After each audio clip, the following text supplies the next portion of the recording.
கர்த்தருக்கு சோத்திரம்.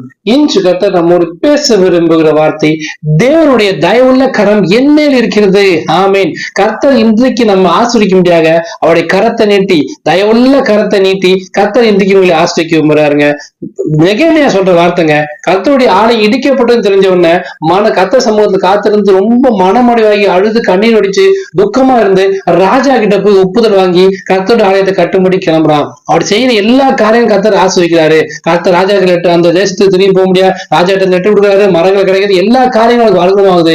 ஏன்னா கர்த்தருடைய ஆலயத்தை கட்டும்படி அவன் வைராக்கியமா எழும்புறான். அதனால கர்த்தருடைய தயவுள்ள கரம் அவன் மேல் இருந்தது.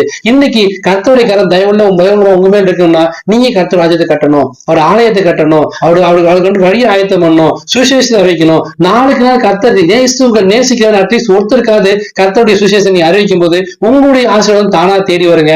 ஏற்கனவே சொன்ன வசனம் தாங்க, முதலாவது கர்த்தர் ராஜ்யத்தையும் நீதியும் தேடுங்கள், பின்பு எல்லாம் கூட கொடுக்கும் வசனத்தின் பிரகாரமாக கர்த்தருடைய ராஜ்யத்தை தேட முடியாது, ஆத்துமாக்களை ஆதாயம் பண்ண முடியாது. கர்த்தர்கிட்ட நீங்க ஊழியம் செய்யும் போது உங்களையும் குடும்பத்தையும் உங்க தேவையிலும் கர்த்தர் ஆசீர்வதிப்பாரு, தயவுள்ள கரத்தை நீட்டி ஆசீர்வதிப்பாரு. இன்னைக்கு இந்த வசனத்தின் பிரகாரமாக கர்த்தருடைய தயவுள்ள கரம் உங்க மேல் இருக்கிறது. கர்த்தர் ஊழியத்தை நீங்க செய்ய, அவர் நிச்சயமா ஆசீர்வதிப்பார். ஆமென். God bless you.